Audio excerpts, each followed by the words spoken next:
Okay. Maybe my light is too bright over there. Does that help? Maybe. Whoa. I don't know. Whatever. Okay. So I'm on live. Minister of Healing. Okay, I'm in my healing mode. Like, I need to heal myself. Okay, so I'm like rubbing my hair and and there's little balls of glue coming off everywhere. It's fabulous. Needless to say. Oh my God. Worry. Here's my situation. I just got accepted for a job, okay? I got a job proposal from a place called Teleperformance. They handle very sensitive information at times, and they require a background check. Now, when they asked me, do you have any concerns about a background check? I said no, because I don't. I'm in a job interview position where I'm being interviewed, I'm being asked these questions, and I'm being upfront and honest. I'm only focusing on what's at hand and what's going on. No, I don't have any problems with a background check. For some reason, they emailed me the link to have a background check again. Apparently the first one was deleted. I used the old links to see it because I was like, I already did this. And so I went back and the old link was invalid. Can't use it. It's not there. My account is not there. So I hit the link they sent me again, and I filled out everything the same as what I filled out before. Now I'm thinking to myself, this woman, okay, there's someone in California that used my name in Banning. Someone used my name in Banning, California, and obtained but I guess got in trouble intimidating an effing business operation. I don't know how you intimidate a business operation. I'm like the least intimidating person on the planet, first of all. I'm very sweet. I'm very gentle. I mean, okay, I have a potty mouth sometimes, and I'm very blunt and straightforward about things. Okay, so maybe I'm not gentle in some people's opinion, but I don't intimidate business operations, okay? Now, this warrant is apparently still an active warrant. So now I'm sitting here like, okay, what if this actually keeps me from being able to start training on March 9th? This is really worrying the shit out of me. And so I remembered, okay, Amber, you said that you were going to go and first of all, you're going to make a new series for the Bible for non-believers, and you said when you made that last video for your mother about 1 Corinthians 13. Okay, 1 Corinthians 13, it's love is pretty much trying to help my mother understand or come back to what she taught me growing up. 13, 1 Corinthians. So today I wanted to do what I said I was going to do. I'm stimming, I'm sorry. I've been stimming all day, rubbing my sheets and doing a lot of vaping, and that's not good. I know for a fact this warrant is not my warrant. Until this woman is until she's prosecuted and convicted, if she is arrested for it, she will go to jail under my name as an AKA. This baffles me. Because I saw this before when I was in Clark County. I saw this before. Another young woman was in under someone else's name. They knew her true identity, but she was still booked in under the name that she had used as an alias. So it's troubling me because I know it wasn't me. The time that this warrant came about or whatever, I knew nothing about it. I went to court for custody. The opposing party in the custody matter said she has a warrant in Banning. And I was like, no, the F I don't. You're stupid. I never leave my house. I have like severe social anxiety because of you, and I'm never anywhere. So how do I even get a warrant? And when I looked it up, there was really a warrant there. And I'm confused about it. As a matter of fact, in order to take my daughter into custody and give her back to him, they arrested me, claiming that I had a warrant. They never explained the warrant. They never told me what happened, where it happened. They asked me every single identifying question that Social Security Administration would ask me, not stuff that police ask you. Stuff they were exceptionally thorough in making sure I was really who I am. They never asked me for ID. they just asked me my name. They asked me my mother's maiden name. They asked me where I was born. They asked me, I mean, I have like a shitload of tattoos, people. There's like no way to really pretend to be me without like, I have identifying marks. I have a scar right in the middle of my nose. A little bit right there. See? I should have that on everything. So they always know. This little scar right there. I can't rub it off. I can't wash it away. My ears are stretched. I didn't have facial piercings at the time, but I'm sitting here freaking out because this job is this one. Okay, used to be a cross with 3 dots around it, but still, I mean, if anyone's doing anything, I'm marked. I don't hardly ever wear long sleeves unless it's raining or snowing because I hate sleeves. Even these are obnoxious and annoying to me, but they're loose enough that I can tolerate it. The whole point is I said on one of my videos that I was going to reference my Bible. Just my mother gave it to me, my mother and father. My mother, my stepfather. My father killed himself when I was 8, but my stepfather helped raise me from when I was 8 until I was 17 or 18. And so I still call him my father. My mother and my father gave me a Bible. There's hair glue on it. Gave me this Bible, the study Bible for women. I've already explained several times that I don't necessarily, I don't preach any belief in any specific deity. I don't preach polytheism. I don't teach monotheism. I don't teach any like theism or religion. I just want to preach about humanity and us all coexisting and understanding and accepting each other for who we are, regardless of our opinion regardless of what our opinion is on what each of us should be. The only person we should have the right to say anything about who we are or what we should be is ourselves. And so when they gave me this Bible, I wasn't offended because I was raised Christian. I was raised in a Baptist family, Southern Baptist, conservative Baptist. So when they gave me the Bible, I wasn't offended at all. They gave my daughter one too. She's not open to a whole lot of Christian things. The man that had her for 10 years was the part of a church that has caused her, and I don't want to say that the church is solely responsible, but him having her go to this church, she relayed to me that there's a lot of anxiety related to the church. There's a lot of anxiety to being in the church itself. She does like me. We wear smiles as we walk through hell. And even if hell to us is a church, monastery, or a church, what's the word?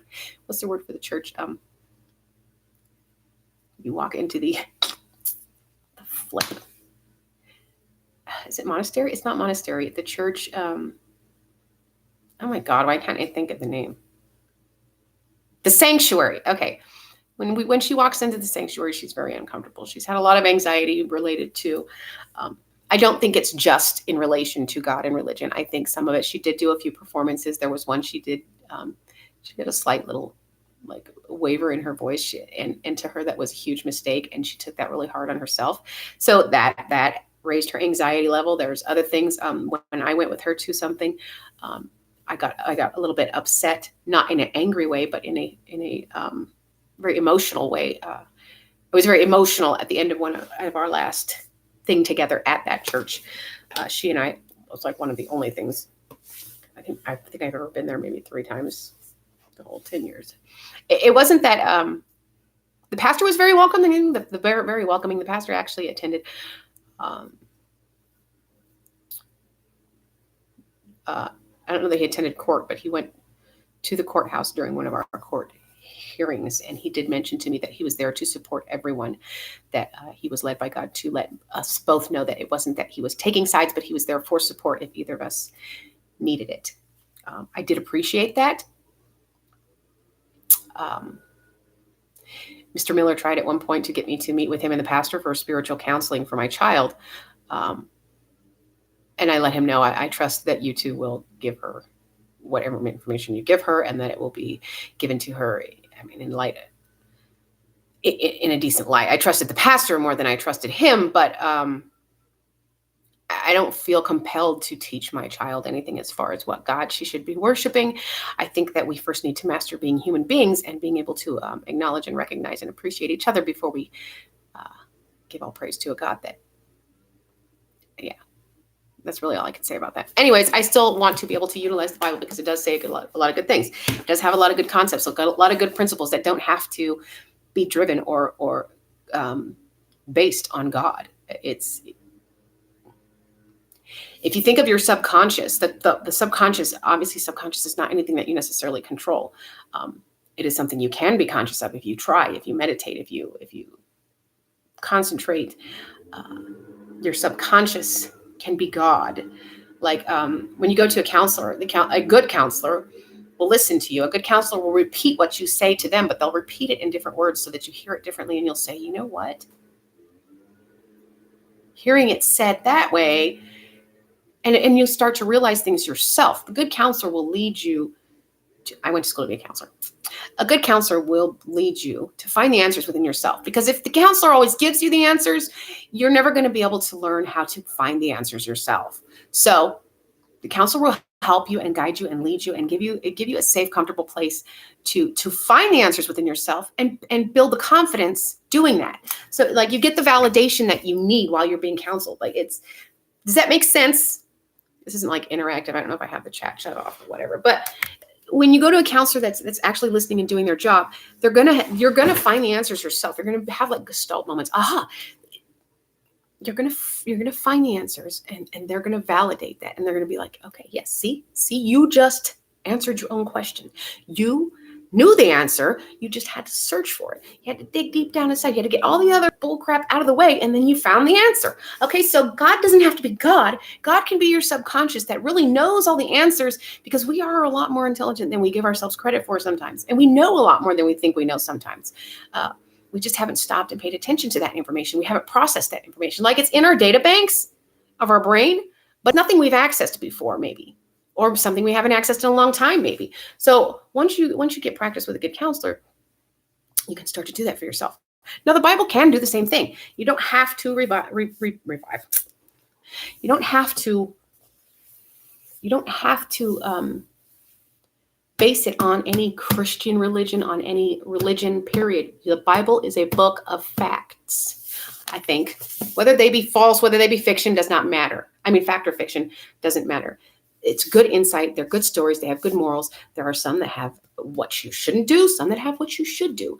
Great ways to handle things. People that had excellent outcomes from choosing these concepts or ways of believing and understanding oneself. So that's what I really want people to do. But anyways, because I don't necessarily know if there's a God, I don't feel like I should be wasting my time trying to prove or have faith that there's a God. I need to learn to have faith in myself, because if I don't, then I'm not going to make it very far in life. Like right now, I literally have just me and my daughter, a few other people that are hit and miss there when they can be. But I really don't expect a whole lot of anyone. A whole lot from anyone at this point, because no one is really actually there for me except for YouTube. Thank you, YouTube. Needless to say, today's topic is worry, because I'm sitting here worried to death. I really desperately need this opportunity. I stopped searching for a job because I got auto-hired at Teleperformance. I stopped searching for a job. I'm supposed to start March 9th. That's like a week away. I'm excited. It's a perfect schedule. It's a perfect opportunity. I'm great for the job. It's something I've done before. It's something I'm comfortable doing. It's something I know I will excel at. I'm hoping, I'm praying, if there is a God up there, please do something about this, because I cannot have this warrant that is not even mine. I know it's not my warrant. I know I have never intimidated a business operation. I would never intimidate a business operation. Is ridiculous. It's very upsetting to me. As a matter of fact, Riverside County District Attorney's Office sent me victims paperwork. I had to leave. I left all my paperwork, my court paperwork for my family law, and my court paperwork for the identity theft. I left them all in the hotel in Bakersfield. Far too many bags. I had to get my daughter out of a really bad situation. Well, not really bad situation. Okay, she wasn't in a safe situation, and so I had to pick up and go, and I had to leave a lot of things behind. A, because the hotel had bed bugs. B, because my daughter had like 5 people's worth of luggage, and we had to ride the bus. So yeah, that was a whole nother story. We had to actually walk to a Western Union that was no longer working or wasn't working at the time. And then we had to walk to another Western Union. Then we had to catch a cab to a Walgreens because that Western Union was the only one that was going to give the money that we needed to get on the bus to get to Arizona. It was just ridiculous. And she had like 2 elephants worth in weight of luggage. And we had to drag it everywhere with us. I was literally crying on the streets of Las Vegas. And in all actuality, all we really had to do, it's so funny because her father brought her to Bakersfield to meet me at the bus depot, at the bus station. And I'm thinking, okay, they were living in Las Vegas. Why the fuck did she and I catch the bus? I'm sorry. Why the heck did she and I catch the bus to Las Vegas if he was going right back to Las Vegas? Like, why didn't we just, I could have just sucked it up and said, hey, can you just get us to Las Vegas? That's where our next bus stop is. And we'll get to where we're going. I guess everything happens for a reason. Okay, worry. And when I look it up in the back of the Bible, it brings me to, it leads me to read, it tells me to read Matthew 6:25, I think it was. Matthew 6. I see 6. Where's the 7? Oh, 7's over there. Okay. Matthew 6:25. And it says the cure for anxiety. I'm going to read it from both Bibles because this one is a much better translation to me than the one my mom and dad gave me. This is the New Living Translation, my daughter's Bible. Mine is Holman Christian Standard Bible. I've never heard of that, if that's the translation or if that's just the name of the Bible. I don't effing know. Maybe it says in the front. It just says the Holman Christian Standard Bible. But then it has interesting stuff like in the beginning, Ketaba. I don't know what a Jewish marriage contract. Anyways, it's just stuff those are just features in my Bible. Matthew 6:25 says, oops, let me get on with it. It's already been 17 minutes. Matthew 6:25.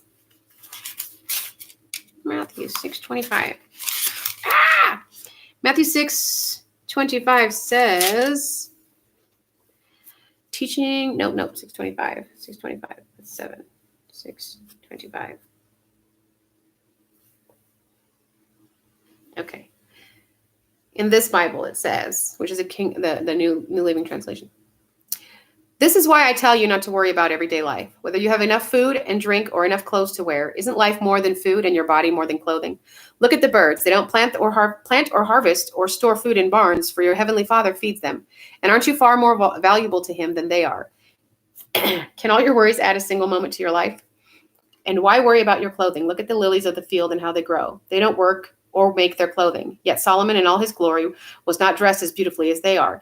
And if God cares so wonderfully for wildflowers that are here today and thrown into the fire tomorrow, he will certainly care for you. Why do you have so little faith? So don't worry about these things, saying, what will we eat? What will we drink? What will we wear? These things dominate the thoughts of unbelievers, but your heavenly Father already knows all your needs. Seek the kingdom of God above all else and live righteously, and he will give you everything you need. So don't worry about tomorrow, for tomorrow will bring its own worries. Today's trouble is enough for today. And alternatively, in this Bible, which is the Holman Christian Bible, I'll read it one more time. Hopefully, maybe the second time will be more comprehensible, easier to comprehend, more comprehensible. I don't flipping know. The cure for anxiety, 6:25 through 34 of Matthew. This is why I tell you, don't worry about your life, what you will eat or what you will drink, or about your body, what you will wear. Isn't life more than food and the body more than clothing? Look at the birds of the sky. They don't sow or reap or gather into barns, yet your heavenly Father feeds them. Aren't you worth more than they? Can any of you add a single cubit to his height by worrying? And why do you worry about clothes? Learn how the wildflowers of the field grow. They don't labor or spin thread. Yet I will tell you that not even Solomon in all his splendor was adorned like one of these. If that's how God clothes the grass of the field, which is here today and thrown into the furnace tomorrow, won't he do much more for you, you of little faith? So don't worry, saying, what will you eat, or what will you drink, or what will we wear? For the idolaters eagerly seek all these things, and your heavenly Father knows that you need them. But seek first the kingdom of God and his righteousness, and all these things will be provided for you. Therefore, don't worry about tomorrow, because tomorrow will worry about itself. Each day has enough trouble of its own. These are some of the things when it comes to scripture that I do have problems with. There's a healthy level of worry and there's an unhealthy level of worry. Some of us are being born with suffering from the consequences of a lot of things, environmental factors, things that are put in our food, things that are in the air, things that are in our water, things that are put into our bodies, such as vaccinations, medications we might have taken, psychiatric medications or antibiotics, head traumas, all these things, especially head trauma, and emotional trauma, life traumas. To tell someone not to worry sometimes defeats the purpose. It's like an insult saying, okay, I don't know you enough, or I don't care enough about what you've been through to understand that this might be a difficult, worrisome situation for you. So I'm just going to tell you to stop instead of trying to help you comfort yourself. My daughter is an amazing young lady. She learned, I went to a mindfulness group. I went to a mindfulness because I do have a lot of anxiety. And when I was in Indio, California, it was exceptionally bad. Like I wouldn't go anywhere. I wouldn't do anything. When people would take me out with them, it was very short amounts of time. It was very short-lived. I didn't like to be out. When someone took me to their house for 4th of July, and although the family was very nice and no one was mean to me, no one was rude to me, it wasn't anything I had to be anxious about, but I was just very uncomfortable being around people. And so, yeah. So I went to a mindfulness class at the Oasis Mental Health Clinic in Indio, and I learned a mindfulness exercise. So when I start to feel overwhelmed or anxious in public, I find something that's with me that has a lot of different characteristics to it, like something that's very complicated or complex as far as like looks, feel, touch. In fact, feel and touch are the same thing. Looks, visually, tactily, which is like olfactory, auditorily. Think of all the senses, all 5 senses. Find something around you or on your person that can satisfy as many of those senses as you possibly can. And that way you can stop and focus on each. Okay, you go through each sense. What does it feel like? What does it look like? Does it make a noise? Just stuff like this. What else? Does it smell? Can I taste it? Okay, don't taste it. If you can't put it in your mouth, please don't taste it, just to see if it tastes like anything. Some things don't belong in your mouth. That's obviously common sense, but sometimes you never know. So yeah, my daughter helped me by doing that. We went to go do something that was for her, and I couldn't tolerate. We were in a grocery store, and I was just like, I can't stand here. I have to get out of line. We have to go home. And she said, no, mom, look.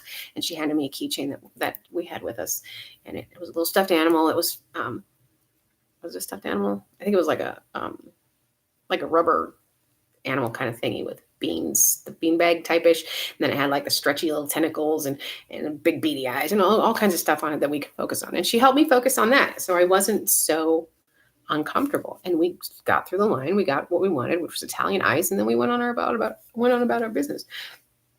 Excuse me. But there's a certain level of, okay, worry is one thing, but to get up and do something about your circumstances is another.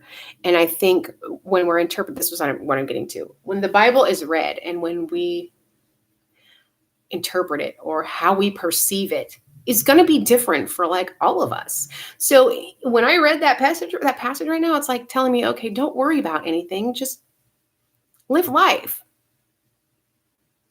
Okay, I can't do that because I know that by law, I have to wear clothes when I go outside.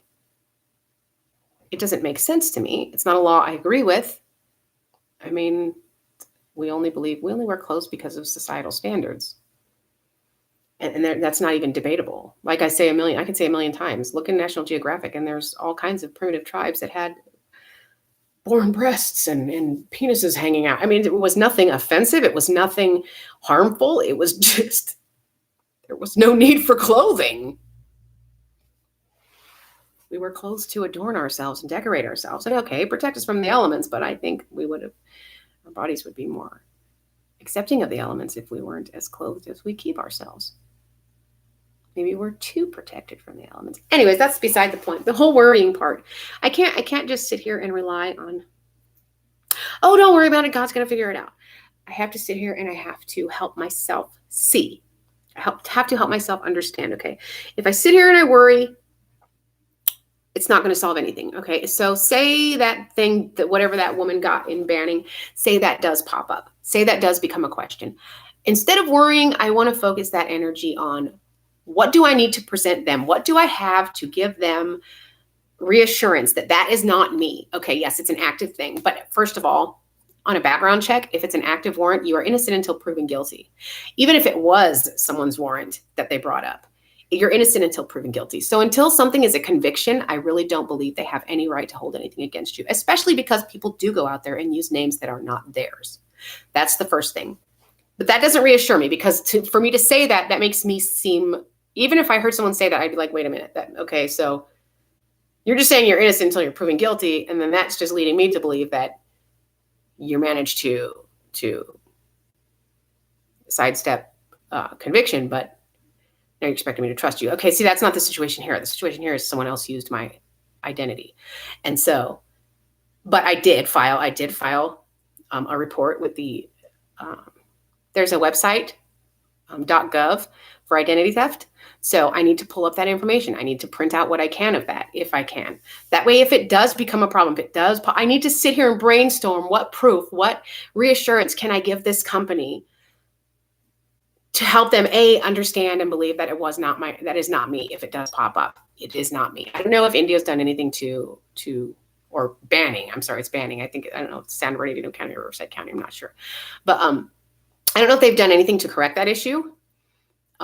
I let the district attorney know through an email. I don't know. I haven't heard anything back, so I don't.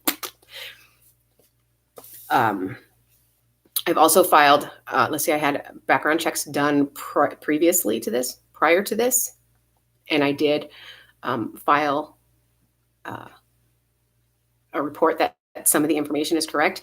I also went online with, I can't remember the name. I have a book, Identity Theft Recovery. Let me see, where is it? There's a website, identitytheft.gov. You can set up an account, you can report the identity theft, when it happened, what happened, who you believe to be involved, who is involved, if you know any facts of that nature. So I need to, rather than sitting here worrying like, oh my God, what if it gets in the way? What if this stops me from getting employment? What if this stops me from gainful employment? I'm doing great now. I'm in a place where I'm not being abused by them. I'm okay. I'm okay. And I don't want to sit here and overstress myself out. Goose fraba. I say goose fucking fraba. Yes, the Minister of Healing says F all the time. Words are meant for expression. Just please don't abuse people with your words. That's my only request. Like, seriously. My daughter's 14, and she probably has the worst potty mouth, in most people's opinion, than anybody on the planet. Because they don't realize, I mean, if you watch my YouTube and my Instagram and all that other stuff, then you know my rule about cussing. Let's see, I think I have a picture of her. This is to say, the worry, I don't want to sit here and worry. I need to use that energy. This is my suggestion. If you're in a position like I am, use that energy. I'm going to try to keep this into a 30-minute video. We're almost there, 2 minutes. Keep that energy and use it to help your subconscious, which, if you don't believe in God, we all have potential to be not perfect, but as close to perfect as we possibly can be. And we know things that we don't necessarily know we know. They're all in the back of our mind. They're all in our brain somewhere. And if you don't know it, you still have the ability to find it. So don't ever give up at all costs. Push yourself forward to find the answer, okay? So I'm stressing about this. That's not mine. I don't want it to pop up and stop me from getting gainful employment. So what have I done already? How have I asserted myself to write I can't go to California. I refuse to go to California. I've been done such an injustice. I will never step foot in California again, ever. I am petrified of California. I do not have any trust for the state of California at all. I will not ever, ever, ever step foot in California again. I will not allow my child to step foot in California until she's 18. And when she does turn 18, she will turn 18, but when she does turn 18, she will be fully and thoroughly educated on California state law so that she knows what to say to them if they violate her, how to act when they do violate her, because they will. And that's, in my opinion, I could be wrong, but they did me and her for 14 effing years. 10 specifically that it's on record, but for 14 years. No, 12 is on record. 12 on record, 14, 2 of those off record. Okay. So, and they're on record. They're just not on a consecutive court case record. It's just me calling the police and not getting any assistance that I needed. Anyhow, that being said, what have I done to correct the situation? Everything that I can. I can't go to California. I won't. I refuse. They cannot force me. I did go onto the identity theft. What's the website again? www.identitytheft.gov. You can set up an account, report where the identity theft took place, what took place, if there's any other things that haven't shown up on your record or on your consumer report, your consumer credit, and any of that stuff that pops up and you're not aware where it came from. You don't know who did it. It wasn't you. You bring all of that into that account on the website, and it will make a record of you acknowledging that these things are there and they are wrong. And they are not you. It's not you. The being said, I figured I'd come and make this video, read these passages. The Bible's saying, don't worry because of today's worry is enough. Don't worry about everything.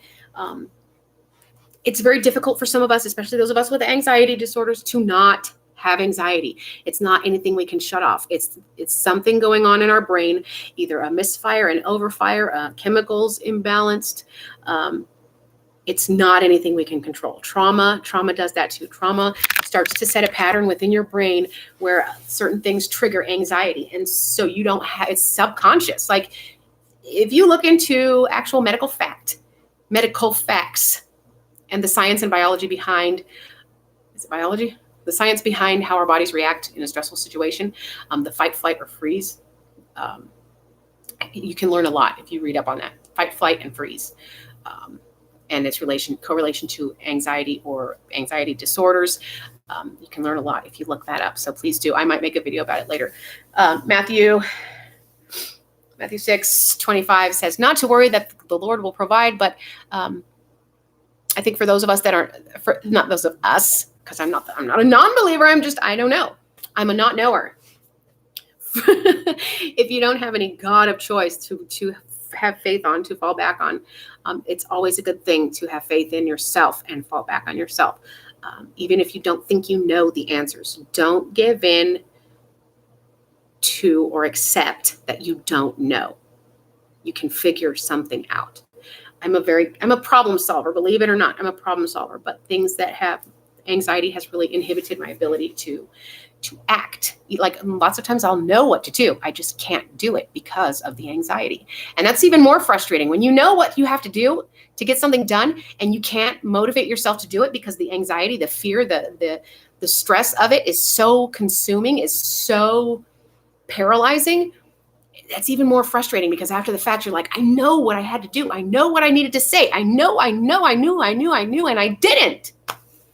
And then you just defeat yourself all over again. So yeah. Take a deep breath. Identify the problem. Identify anything you've already done that can help you reassure yourself or anyone else involved that this is going to be okay. If there's any bases you missed, you'll stumble across them on the way. Okay. So just prepare yourself. Try to sit down. If you're overwhelmed with anxiety and stress about something, learn. Sit down and learn. You might think, okay, it's so friggin' difficult to focus on anything and learn anything or retain any knowledge, especially if I'm already stressed out already.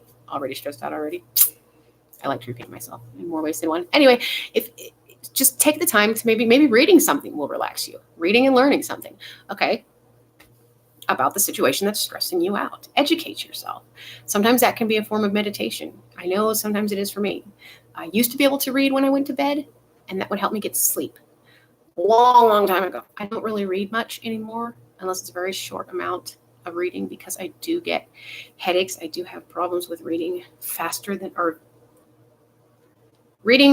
I can comprehend, or mixing up words which alter the things get mixed up when I read. I'm about to get emotional right now because that's actually another reason a lot of the paperwork that was being filed in court by me, in the initial paperwork was very confusing, was very alien to me. Like I was like, I don't know anything about this stuff. And then for me to be upset and anxious and reading and misinterpreting what they were asking, like answering a completely different question that was being than what was being asked, and not even realizing until I read the paperwork 10 years later. 10 years later, I read it like, what the F? I wasn't even answering that question. I was answering a completely different question. Like, look at it, read it. It can be perceived two different ways, and my mind perceived the one they're not saying. So yeah, stress and anxiety, I know all about it, but we gotta try to like,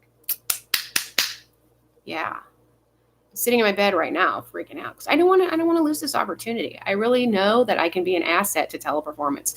I'm great on the phone. I am. I'm great on the phone, and it's gives me an awesome sense of accomplishment, because when I speak like normal day to day, I talk fast sometimes I don't talk clearly, I slur my speech, sometimes I have a weird voice. I don't know, it's a little bit different, or much different to me than it used to be, and I don't know if that's because I've actually had head trauma, I believe some sort of brain damage. It's actually altered the way I speak, and it's altered the way a lot of things. It's altered a lot of things. I have overdosed on psychotropic medication on several occasions, and I don't know if that's had any permanent effect, but because of that, unless I sit down and I have a task at hand that I'm assigned, that I know my duties, I know my job, I know what I'm supposed to be doing, then I sit and I have what's supposed to be done in front of me. I can articulate, I can enunciate, I can pronounce and speak clearly, and I feel so much more accomplished at the end of the day when I do those things. And I do that with my videos sometimes too. Really, people don't know about this, but I do. Sometimes I have to do that with my videos. I have to stop and really focus on every single sound that comes out of my mouth and how it comes out of my mouth, every single facial expression that I make and how it could be interpreted or perceived on the other side. So that being said, try not to worry. I'm not going to say don't worry, because I know how it feels when people tell you that and you're anxious. I'm like, don't worry, it's going to be okay. And you're like, are you kidding me? Just stop worrying. Just don't worry. Some of us can't shut it off. PTSD is very real. I know there's a lot of doubters when it comes to that.